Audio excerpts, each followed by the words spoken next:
Сәлеметсіздер ме балалар? Әдебиеттік оқу сабағын бастаймыз. Сабағымыздың тақырыбы Бердібек Соқпақбаев шынықсын денеміз. Сабақтың мақсаты өлеңнің мазмұны мен негізгі ойды ашу. Сіздерге салауатты өмір салтының бір тармағы денені шынықтыру жайлы түсінік беру. Сіздердің шығармашылық жұмыс істеулеріңізге ықпал ету, сөздік қорларыңызды молайту, өз ойларыңызды жинақтап, жүйелеп қорыта білуге, біліктіктеріңізді жетілдіру және табиғат тамашасына сүйсіне білуге, салауатты өмір сүруге тәрбиелеу. Сабағымызда балалар ана тіліміз туралы бір шумақ өлеңмен бастайық. Ана тілің арың бұл, ұятың боп тұр бетте, өзге тілдің бәрін біл, өз тіліңді құрметте. Өте жақсы. Олай болса, ой қозғау мақсатында мен сіздерге жұмбақ жасырайын. Шана мен зырғып желдетіп, шаңғы коньки тебеміз, ақ қала жасап ойнайтын, қай мезгілде ойлайсыз? Жақсылап ойланайық балалар. Әрине, бұл қыс мезгілі. Ендеше балалар, қысқы спорт тақырыбындағы бейнебаянды тамашалап алайық. Қыс айы жылдың қызығы мол мезгілі. Бала атаулы ақ қала соғып, енді бірі сырғанақ теуіп мәре-сәре болып жатады. Аппақ қардың өзін табиғаттың тартуына баласақ та болады. Ал осынау тамашасы таусылмайтын күндерде қысқы спорт түрлерімен шұғылданатындардың айы оңынан туады. Қыс бастала салысымен шаңғымызды алып тау бөктеріне барғанды жақсы көреміз. Кейбірі конькиін сайлап мұз айдынына асығады. Ал осы қысқы спорт ойындары туралы не білесіз? Шаңғы спорты.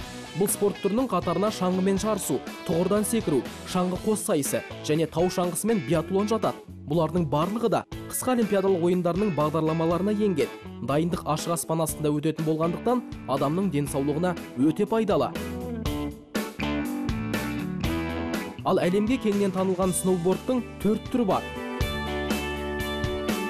Қатаң ережедегі сноуборд, спорттық, фрирайд және фристайл. Қарлы аймақтарда осы спорт түрін меңгеруге деген құлшыныс ерекше.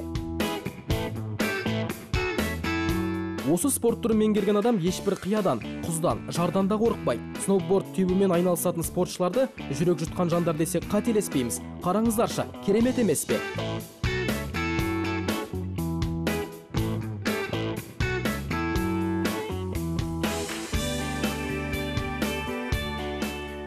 Хоккей, нағыз ерлердің ойыны. Алайда осы спорт түріне қызығатын қазақ жастарының қатары аз. Ересектер арасында Азияны бағындырғанымызбен, бүгінде еліміздің бірнеше облысында ғана хоккей клубы бар. Сол үшін біздің ойыншылар Ресей біріншілігінде ойнауға мәжбүр. Мен 4 жыл хоккейға қатысып жүрмін. Мен 10 жастамын.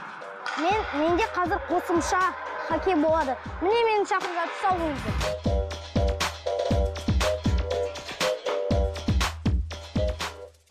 Бобслей, шанамен сырғанау спортының бір түрі.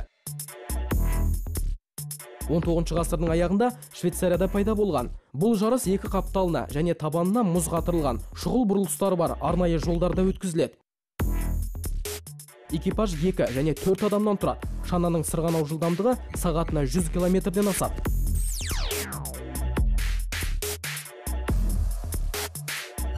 Елімізде арнайы жасалған бобслейдром болмағандықтан бұл спорт түрі Қазақстанда дамымаған.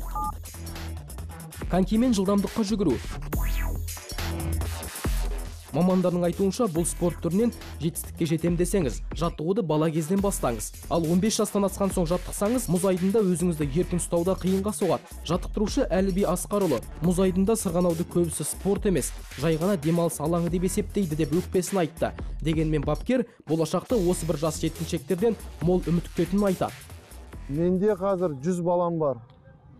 Оның арасында іріктеліп, бір қалатындар, бір 20 бала қалатын. Бір 20-сы қалса шығарамыз чемпионды. Бір 5 жыл, 7 жыл аман есе болсақ, шығарамыз чемпиондарды. Мәнерлеп сырғанау. Бұл спорт түрі 12 ғасырда пайда болған. Оның жекелей, жұптасып, топтасып сырғанау және мұздағы би түрлері бар. Жекелей сырғанауда міндетті және еркін жаттығудан спортшы өзінің қабілеті мен шеберлігін көрсетеді.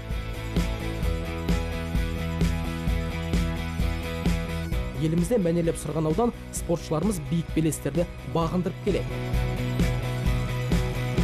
Міне, қысқы спорт түрлері осындай. Шыныға жүріңіздер. Өте жақсы балалар, ендеше оқулықпен жұмыс жасайық. Мен сіздерге жұмбақ жасырайын, сіздер табуға тырысыңыздар. Табаныма байладым, қос таяқпен айдадым. Шаңғы, зулап түсіп төменге, шықпас менсіз төбеге. Шана, табанға тақтым, жалпан қақтым, зырлап бақтым. Бұл коньки. Қыста ғана болады, ұстасаң қолың тоңады. Дұрыс айтасыздар балалар, бұл қар. Сіздер де жұмбақты қатесіз тапты деген сенімдемін. Олай болса балалар, бүгінгі өлеңіміздің, тақырыбымыздың авторы Бердібек Соқпақбаевпен таныс болайық. Бердібек Соқпақбаев 1924 жылы Алматы өңірінде дүниеге келген. Балалар жазушысы, ақын, менің атым Қоржа, жекпе-жек, чемпион деген кітаптар жазған.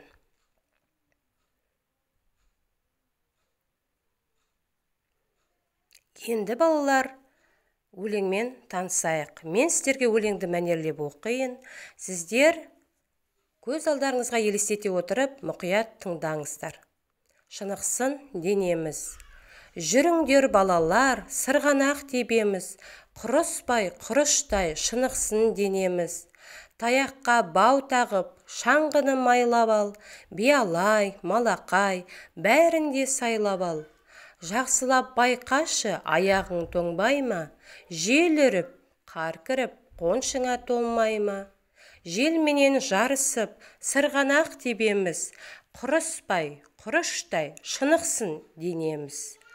Балалар, әдеттегідей, өлеңде түсініксіз сөздер болатын болса, түртіп алу әдісі бойынша белгілеп отырамыз.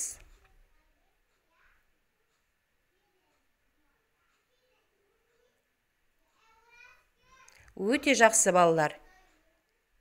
Түсініксіз сөздерді белгілеп алған болсақ, дәптермен жұмыс жасайық. Дәптерімізді ашып, бүгінгі күннің жады мен тақырыпты көшірейік. Енді балалар, сөздікке назар аударайық. Түртіп алған сөздеріміз биялай. Бұл қолға киетін жылы қолғап атауы. Құрыштай, берік, мықты деген мағынаны білдіреді. Дәптерімізді ашып, көркем етіп жазамыз. Келесі тапсырма балалар, поэзиялық минут. Сіздерге берген өлеңдегі сызықшалардың орнына келесі тармақпен ұйқасын тауып тұрған сөзді тауып жазып, өлеңді көшіреміз. Өте жақсы. Келесі тапсырма балалар, әр қатарға бөлек беріледі. Бірінші қатар қыс тақырыбына әңгіме жазу, екінші қатар спорт жайлы мақал-мәтел жазады, үшінші қатар қыс тақырыбына сурет салады. Тапсырманы орындап болған болсақ балалар, үйге тапсырма алайық. Шынықсын денеміз өлеңін жаттау және суретке қарап әңгіме құрастырып жазамыз. Өте жақсы балалар. Ендеше сабақтан алған әсерлеріңіз қандай? Күлегештер арқылы кері байланыс жасауды ұмытпайық. Бүгінгі сабақ сіздерге түсінікті болды деген ойдамын. Сабағымыз осымен аяқталды балалар. Назарларыңызға рахмет.